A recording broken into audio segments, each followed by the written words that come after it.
For a decade and a half, that's fully 15 years, Andy Kendeigh has been the sports guy at Channel 7 in Omaha, KETV.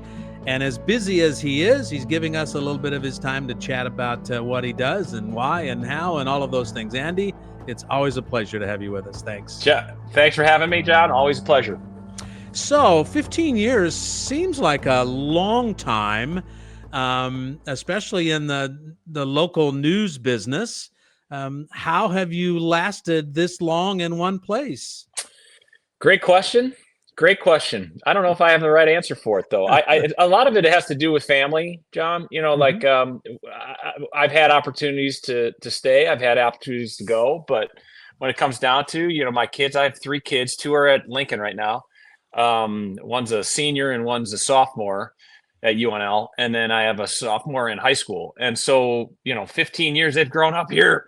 And really, this is most of what they know, if not all of what they know. And so that played a big role. And then, thankfully, the KETV and the Hearst Corporation decided to keep me around. So it was a nice transition. I was in Milwaukee before, and the station in Milwaukee was owned by the same parent company in Hearst that owns KETV. So it was an easy transition there from that respect. But I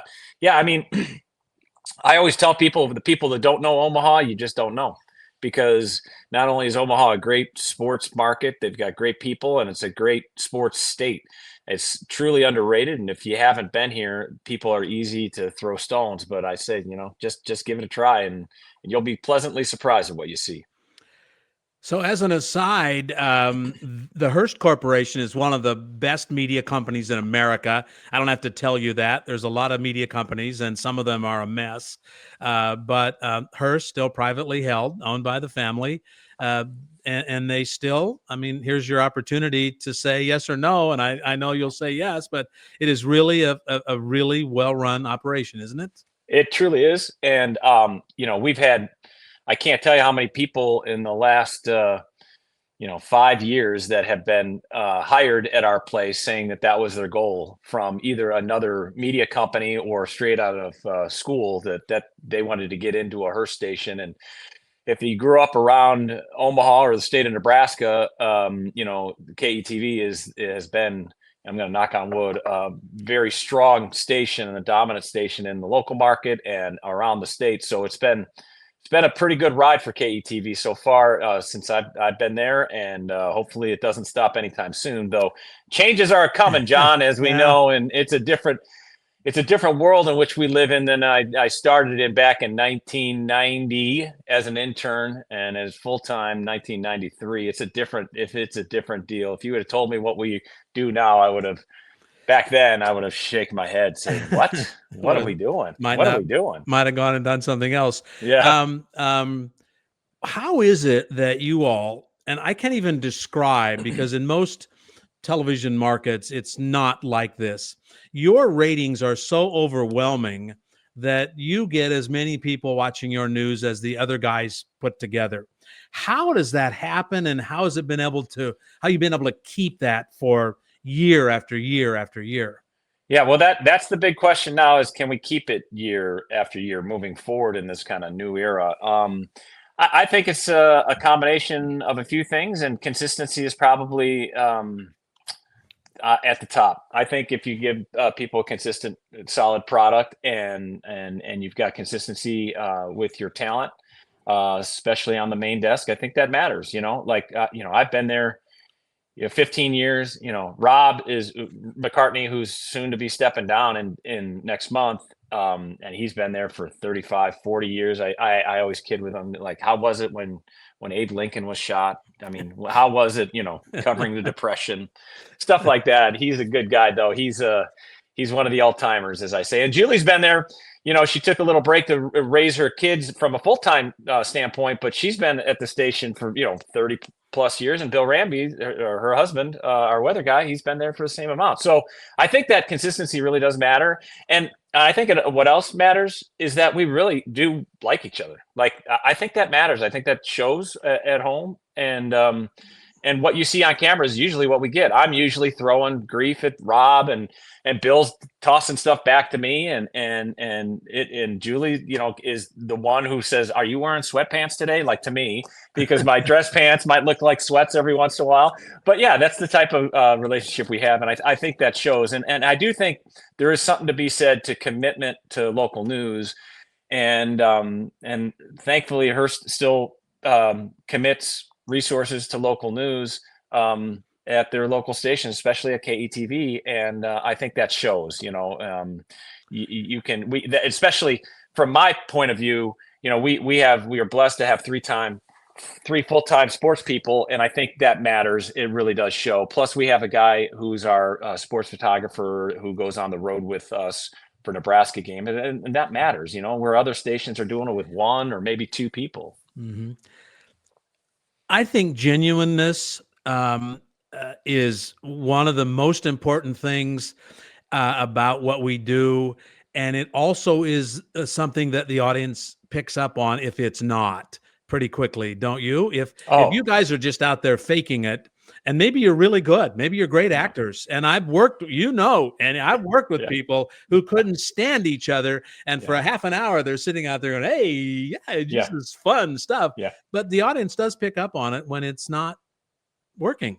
Yeah, I think we do have good chemistry, and it's not fake. We'll be done with the show, and our conversations will continue. And I think that matters, and it helps that Bill and Julie and Rob are all sports fans from my perspective, and that they are truly interested in what's going on in the world of sports. And the other thing is, we talk somewhat during the day, or, we'll say hey and catch up a little bit, but we don't talk a ton because they're busy. I'm busy. We're all doing our own thing. So when we get on set, it's kind of like a debrief of the day. And it's almost like, okay, hold on. Here comes the red light. I'll be back in a second. And then you do your thing. And then you just pick up the conversation where it left off. And that's truly what it is. Or we'll get done with work. And as you alluded to, I've been at stations where you get done with work. The guy rips out his earpiece and he darts off the set.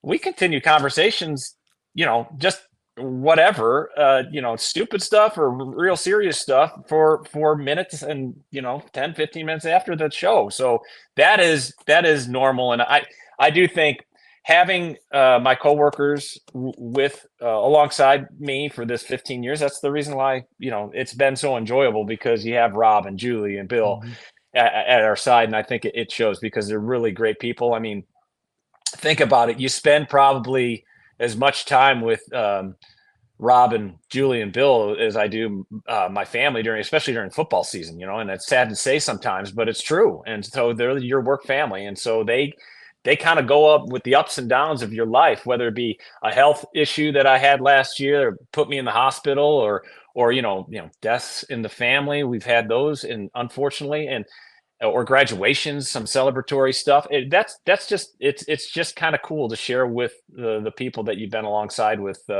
doing your job with for the last decade and a half. For the record, you like your home family as much as you like your TV family. We just want to make sure that everybody understands the context. I promise you that. What's cool, John, is that having two kids at UNL, before Matt Rule does his Monday news conference, I dropped my youngest off at school because she has a late start on Mondays. And then I head to Lincoln and we go get coffee at the Dunkin' Donuts in that library across by the Union.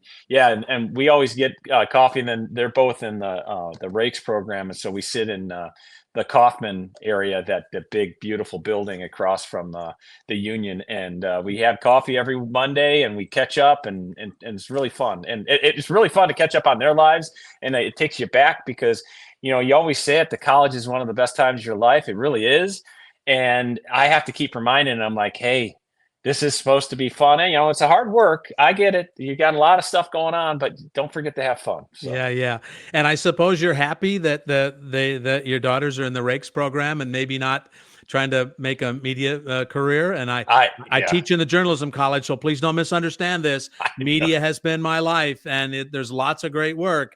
But you have to kind of be a special, kind of an odd duck to want to do this, right? Yes, especially these days, right? And with the uncertain future of where this industry is headed, Sammy is my middle daughter. I have three daughters, and Sammy is a sophomore right now, but she was a student at Westside for high school, and she was part of their media department, which is terrific. Ross Jernstrom is one of the big players that runs that program, and Sammy was really good. I mean, she had a natural talent. I think it's just being around television all of her life. It doesn't blow her away a lot of times where sometimes people get wide eyed and stuff, but she knew what she was doing. She's a great editor, the whole bit, and I was like, Sammy, no way you're going into this. I am so sorry, but you are going to be doing something else with your life. And my wife, who is an educator, kind of pointed them in the other direction as well, because I think there was some educational desires from going into the School of Education. So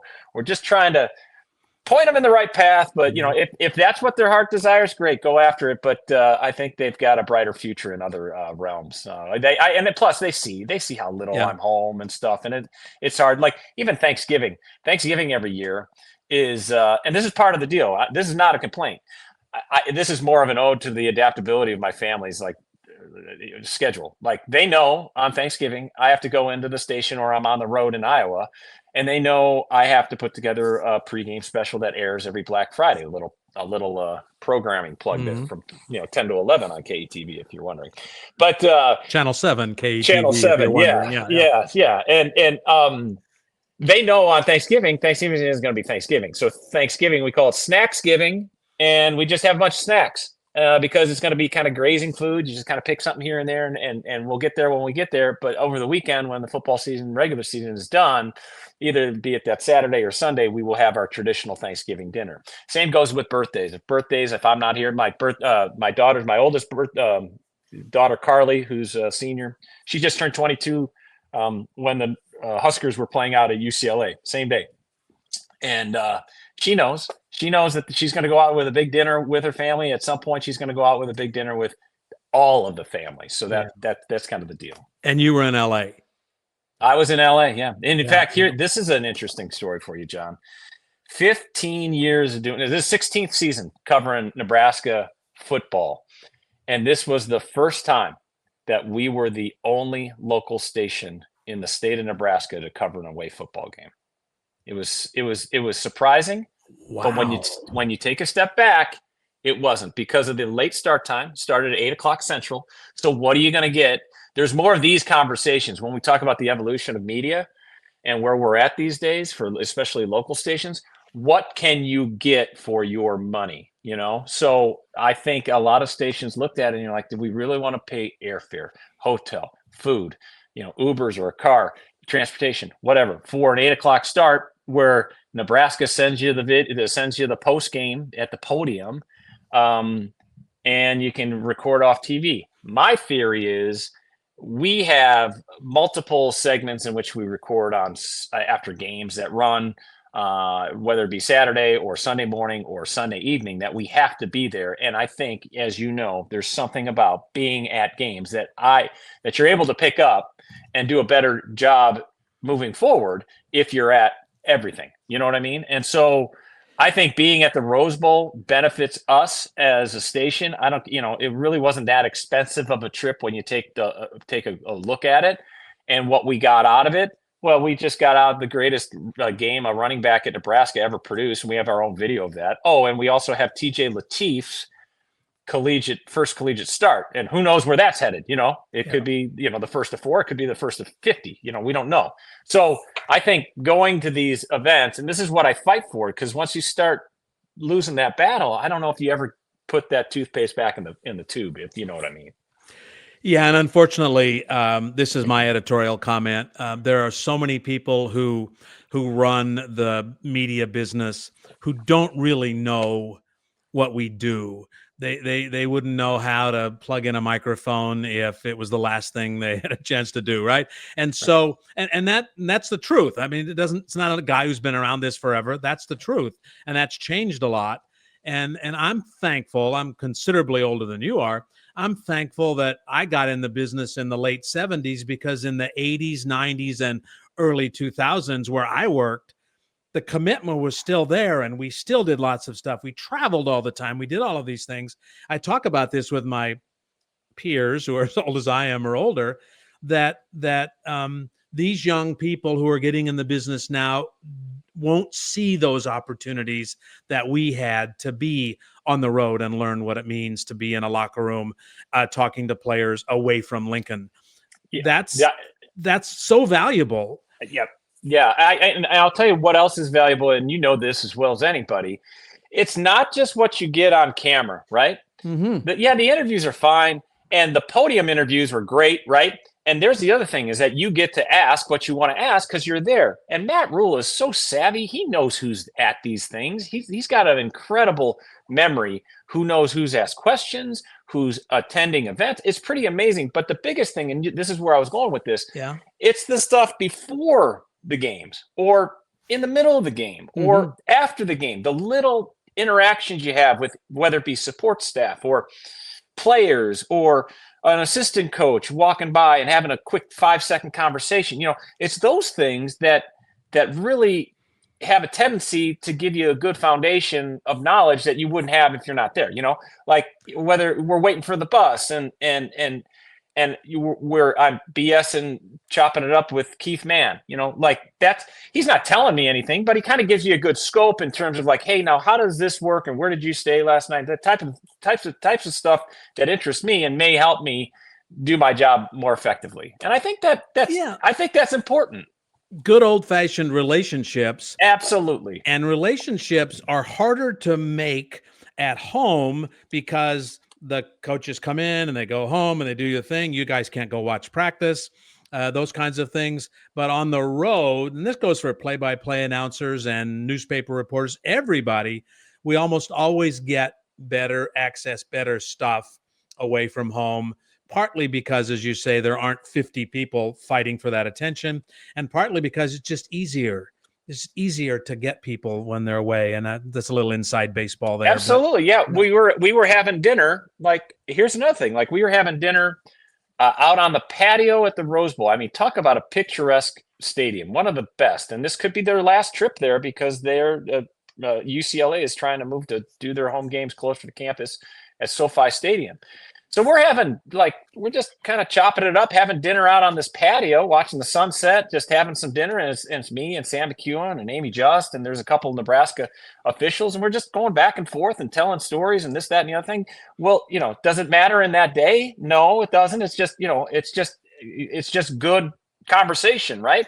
But those kinds of relationships, who knows, and you're not doing that because you want to get something. You're just doing that just because you're having a conversation and building a relationship with people. And I think that matters. And I think to your point in terms of the way the media is structured, so much is at the podium, where back in the day when it was just a group of us, just around a coach with a microphone or a player, it's better for the reporter, in my opinion.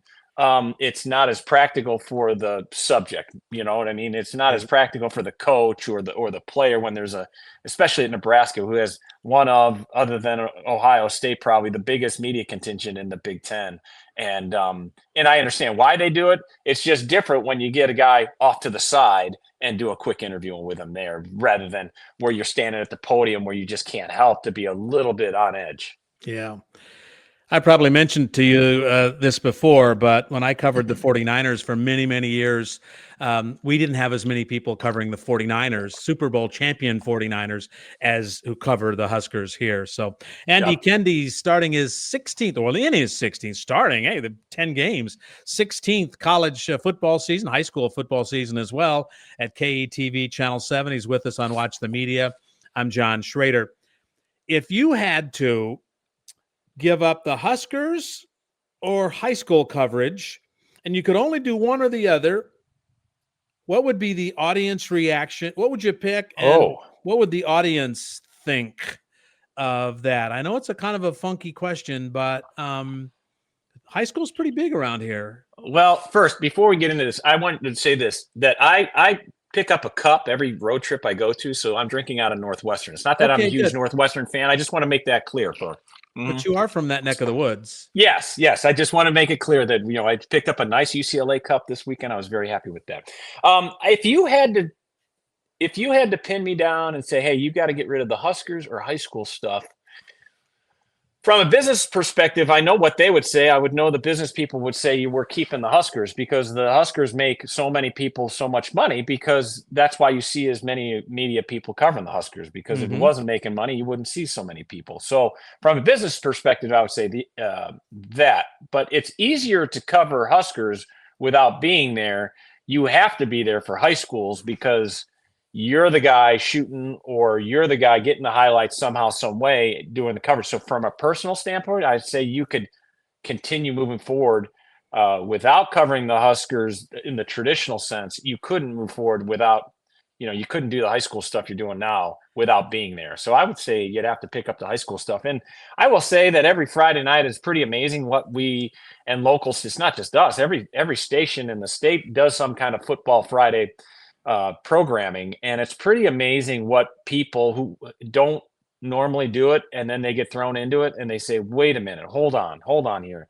You get 12 to 14 games, and you fill probably 12 to 13 minutes of content." It's funny, we have this little computer screen where you can see what's been attached and what hasn't, little video elements. And on a Friday night, you might have 3 news elements, and then the rest of it's sports, 14, 15, 16, 20, sometimes video elements in sports. Yeah. And it has to all be done in like a 3-hour period, and the games end between 8:30 and 9, and maybe sometimes 9:30, sometimes 9:45 or later, and good luck trying to turn all that stuff. So that's and I do think there's nothing like a Football Friday. And I know I complain. I know it might be hard for you to believe this, but I'm a complainer sometimes at work. And I complain about coverage, whatever, and the workload and whatever. But I will say there is nothing like getting on the set on a Football Friday without a net. You're walking a tightrope, hoping everything makes it, and you've been there. It's pretty amazing what a rush that is, and when you're able to pull it off. It's not every week, but when you pull it off, it's pretty cool. And it's hard to gauge, but how much the audience appreciates that, how much they rely on that. You may not hear about that from Husker fans, but you do from high school fans, right? 100%. We get more feedback, good or bad, positive or negative, on high school sports than probably any other subject matter.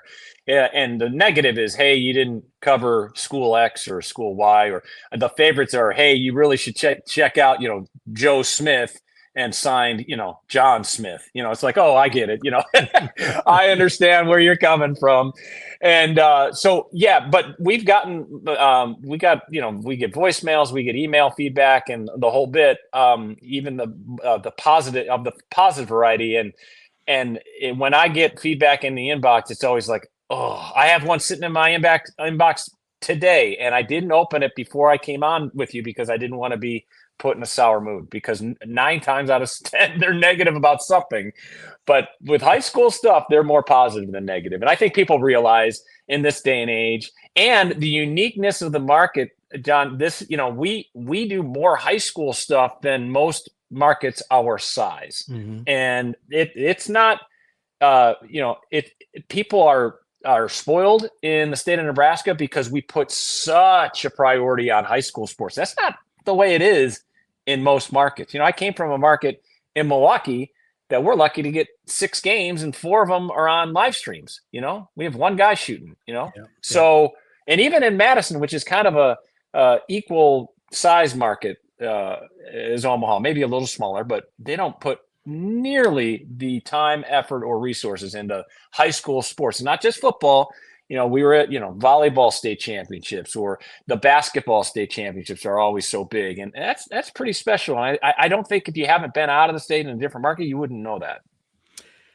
And believe me, in places I've been here, but in San Francisco, Los Angeles, high school sports are done by specialty shows. They're not done by the local news. There's a specialty high school show in Northern California that's owned and produced by a good friend of mine that's been around for 30 years. And that's where people go to see those, not the local news shows.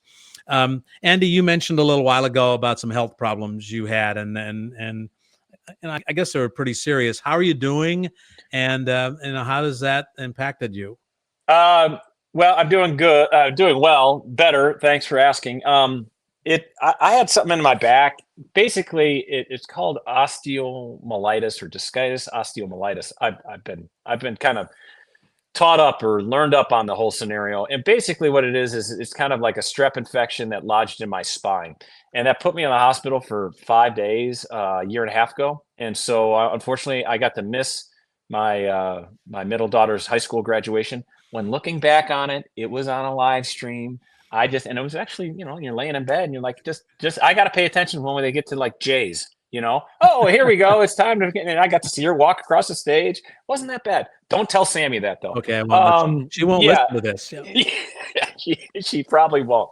But it was serious stuff though, because that infection then gets in your bloodstream and spreads to other organs. But luckily they caught it at the right, just in time. But it's what it has done though is really set me back. My back is still not the same. It still hurts me to, like, I just lifted up a basket of laundry and I was like, oh, and I don't know how much of that is that I'm just an old guy or how much of that is lingering effects from my back issues that my doctors say I will need back surgery at some point. I'm just trying to kick that can down the road until it's unbearable. But the biggest change is that I don't shoot anymore. And I used to shoot up until last spring. And that really, talking about football Fridays, it takes away one shooter on a football Friday. So what I'm actually I've tried to make a negative into a positive. I'm actually back at the station and I collect a bunch of live streams to games that we wouldn't normally get coverage. Some of the streams are great. Some of the streams are not so great. And it's really, is it worth showing a highlight from a game that we weren't able to get to kind of shine a light on schools that sometimes is a little too far or not in logistically possible. But back to the back issues, it's much better. But man, it's still a process. But hopefully, it's better than the alternative, I say, having a bad back and walking around. I still try to get out of, like, my wife is like, you better do something about those leaves. I'm like, I've had a very serious back issue, honey. Yeah. That's what I say. I'm like, honey, can't we get somebody to do these leaves and, just rake and bending over? And yeah. So I'm trying to play that game and she's not having it. Yeah, no. Yeah. I'm sorry about that. But we talk about the day and age of media that we're in and how fast it's changing. Mm-hmm. But thank goodness we live in a time when the medical technology is one of the greatest things that ever happened to the human race, right? It's just amazing. No doubt. Kinds of things they can find, they can do about it that even a generation or two ago they couldn't do. I mean, no question. I went in for an MRI and I went on, it was like a Monday. And Monday night, I got the results between shows on one of those portals. And I'm like, oh, this doesn't look good. And I look up what it is and it says life-threatening. And I'm like, oh, this is not good. The next day, I go in to see the doctor. And the doctor said, you're not only going to go to the hospital, but you're going now. Like, you are not even going home. Do not pass go. Do not collect $200. You are going right to the hospital. And I'm in sweats and I'm, a t-shirt. And I'm like, I am not prepared for this. So yeah, but that's the way it is because they were able to figure this out so quickly. Early detection or early, that was the key to all this. And it was painful watching me walking across the newsroom. I've had multiple people tell me, and Rob and Julie, and like Rob there would be days, John, where I couldn't even put my jacket on. So Rob was like putting my jacket, like putting it on, and I'm putting and this is like seconds before I go on the air. That's when it was like, this is more than just pulling a muscle in your back. So I'm glad I got it checked out. Yeah. One of the things that we know and that people in the region know, you talk about Omaha's television market. We have at least 2 world-class medical centers in Omaha as well. The medical help in this state for a little old state of 2 million people is pretty impressive. Yeah, pretty mind-blowing. And with UNMC right down on campus, and that just keeps expanding too. It's just gorgeous. I drove by the other day. I'm like, damn, I don't remember this building. Yeah, and they keep expanding. And they got another $2 billion to deal with, so they can keep building. So there you go. Hey, we caught you at a time when the Huskers are off. This is the bye week for the Huskers. But what would normally be your groove in a day of working in a Husker season or not? Well, normal groove, I normally go in between, depending on the day, 1 and 2:30. That's usually what time I leave the house. Now, I'm doing stuff occasionally here before I leave, whether it be checking on things or reading up on things or researching or whatever. And sometimes I'll even open up the rundown from home, which we now technology, we can do that. But during the Husker season, it's pretty, we kind of have a systematic, we kind of have a routine. Mondays is my off day, though I drive to Lincoln and I cover the Matt Rule news conference. I don't do anything on camera for that day per se, but I make sure A, it gets shot accordingly, and B, that I coordinate our coverage with Sean Callahan, because Sean's one of our contributors from Husker Online. He's been such a great blessing to have as not only a colleague, but as a friend over the years. So I make sure that we get him straight on Mondays, and then I do something for Husker Online on Mondays as well. And then I get home. It's usually there and back is usually 4 hours after covering everything. So that's, I guess you're off, but you're not anchoring, so that's different. And then Tuesday is just a normal day, and we have certain packages that run on certain days, on Tuesdays and Wednesdays and Thursdays. And so, Tuesday, Wednesday, Thursdays are usually just pretty systematic. Like Tuesdays, the coordinators are going to talk, and one of our people covers that coordinator's thing, and we have a report on that specifically sold for that entity. So there's certain segments that slot into each show, because on Saturdays we put all these segments together and we build a pregame show, and it kind of gets people ready on Saturday morning for the Husker game. So I work Tuesday, Wednesday, Thursday, Friday, and Friday's Football Friday, which is high school operation football, we call it. And that's the big high school day. And then Saturday's game day. And if I'm on the road, I usually travel back Sunday, which is an off day. And then the week starts over again. So having a bye week is, it's just a blessing. To have two on this season, it's just tremendous. It's just tremendous. I wish every season had 2 bye weeks. They did it for you and all the other media people. Very nice of them. Yes, very nice. They called and asked, didn't they? Yeah, they did. Asked our opinion. Never. Yeah, never. And that means like with a capital N, never. Yeah. What, you want my, which is kind of interesting, because you mentioned earlier that Matt Rule is pretty savvy. He consumes probably more media than he should. He knows what people are writing, what they're saying, what they're talking about, what he knows, I think, maybe too much. Well, I don't know. I think he's pretty well informed, but I will push back on, does he consume it, or does he have so many people out there?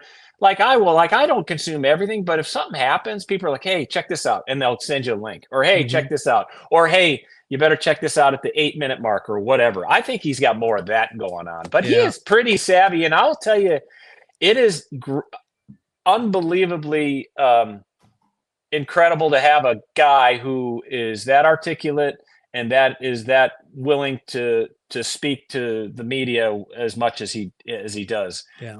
Sometimes it's frustrating because the national people get the scoops, which is just the way of the world these days. I'm sorry. But that's just the way it is, for the most part, not all the time. But he's, I think Coach Rule, what he's done in the last year to kind of, he's befriended Pat McAfee, and you can say what you want about Pat McAfee's show, but man, it has reach, and so many kids watch that show, and it's just a walking advertisement for the Nebraska football program. It's recruiting for 100%. 8 or 10 or 12 minutes, whatever he gets. Yep. As we wind this up, whether it's tomorrow or next week or 15 years from now, and you're done with the TV business, and you look back at it and you say, wow, that was the coolest thing about my job, what is it?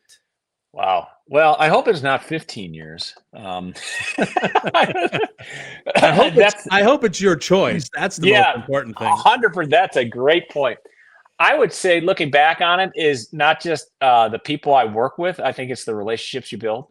I know it's kind of cliche to say that, but it's also the people you meet along the way, and the people you kind of interact with, whether it be stories or athletic directors or athletes or what have you.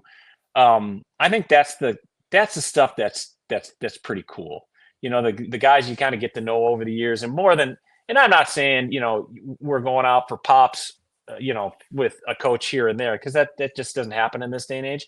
But I'll tell you this. I'll tell you a story. Like when my parents passed in a 7-week stretch, and this was in 21. In January to March, both my parents passed, and I can't tell you how many Coach Mack reached out, Coach Flan reached out. I had so many people around, even behind the scenes people in the sports information world, or even at the university level, just people just saying, "Hey, no need to check back with me. I just want to say we're thinking about you." And that's the stuff that I'm like, God, you know what? They didn't have to do that. They thought, they've got a million things to deal with, and yet they thought enough to reach out and send a text. Coach Booth was one of those people, and it's just those are the things that's pretty cool. Now, yeah, is it going on these games? That's the thing I love the most, is traveling to these road games and going the cover game in the Rose Bowl. That was pretty cool. Like, I complain a ton. I'm the first to admit, but I was driving back with my photographer Ben Smith on Saturday night, and I'm like, damn, that was really cool. I mean, we were in the Rose Bowl, and yeah, it wasn't full, and yeah, it didn't have the panache of the actual Rose Bowl game, but to play in that iconic stadium where all these greats have played and get paid for it, that was pretty cool. I mean, it's those things that are going to be the things that you remember over the years, but above all, it's the relationships you build with coworkers and the people you cover. You show up every day, work hard, do your best, and people pay attention, and you have no idea how many people are impacted by your work. You don't, but you hope some are, and then you hear from some and you're thankful.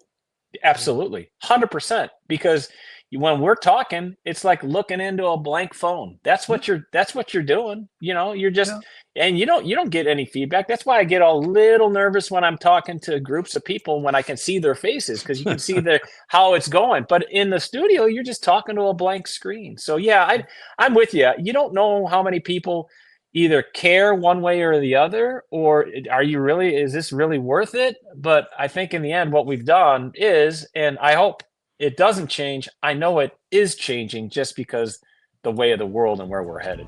And that, yeah. I don't know. I don't know where we're headed, but I know it's not going to be like this 10 years from now. Yeah, no, we hope maybe still 5. I don't know. Yeah. Hey, Andy, thanks a million. As always, I really appreciate it. I enjoy these conversations. John, always a pleasure, my man. Anytime. Thanks very much.